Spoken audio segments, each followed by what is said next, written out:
A lot of the policies and practices that we apply at Procom today are foundational, and they had their roots in our early days. In those early days, we had a lot of challenges.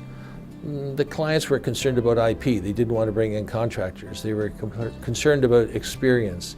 They were concerned about stability. They were concerned about a contractor being considered to be an employee. The HR departments were not really interested in being involved, and so they were left to their own devices. Likewise, we had challenges with contractors. Where were they going to get training? Where were they going? Work continuity. What rates would they charge reasonably for their services?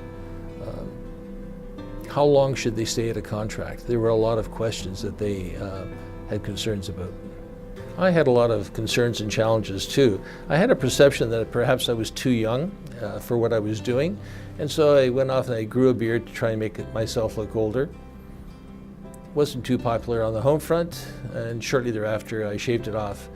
In retrospect, it really had no bearing on things one way or the other. I had concerns for myself as well. I knew I was in uncharted waters. I knew that the labor model was changing. People were going from long-term employment to short-term contracts or medium-term contracts. I know that people were starting to take responsibility for their own security. I coined the phrase, security is what you have in your head, your knowledge, and what you have in the bank, cash. Everything else is an illusion. Companies were merging, being acquired, downsizing, offshoring, all these things which were making the previous dependence of people upon their companies, their employers for longevity, a thing of the past. I did not see myself as a market leader, and I must admit I was quite unsure as to why people were looking to me for leadership. However, such was the case, and we pushed on. As I look back, I come to the conclusion that my concerns regarding my age were nonsense. In many respects, my clients were much older than I, and the individuals, the contractors I was placing were of my age, possibly even younger. Age was not really a factor in the equation. We were in a new space. We were going from contract to contract. We were being successful, and the old adage that success breeds success fueled the growth of both our company and the market in general. At the same time, we were pushing the boundaries with the CRA. The CRA had what I would perceive to be or suggest to be a warped perception that the people working on contract were avoiding their responsibilities as citizens under the Tax Act.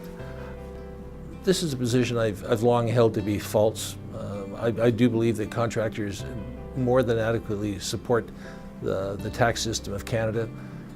The fact of the matter is if you're paying a tax rate on a bigger number, there's more tax to the government. I'll even make the argument that the contractors pay more tax than the average employee. To the south, the IRS was also becoming involved. They too were suggesting that contractors were avoiding the responsibility under the Tax Act. It was not the most pleasant of perceptions. Interestingly enough, it was not until a number of years later that I became aware of the author Peter Drucker in a book he wrote, Landmark of Tomorrow. And in that book, he made the observation that workers were becoming loyal to their technology as opposed to their employer. He was predicting that in the 21st century, this trend would continue and grow. In retrospect, in the 21st century, as we now are, it has become reality.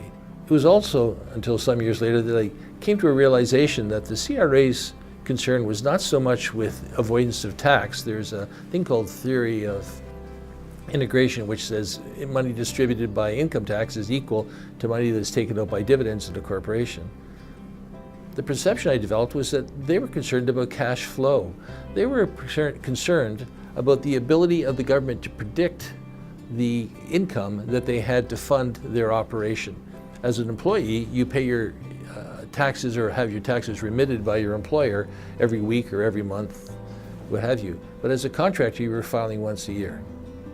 And this made a significant challenge to them in predicting cash flow.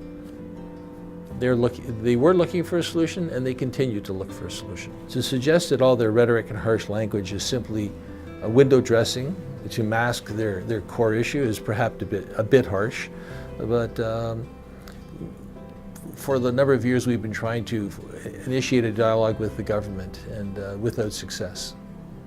We can only hope that one day the government will be receptive to the initiation of a dialogue which will lead to a proper and more complete recognition of income coming through the contract economy of the 21st century.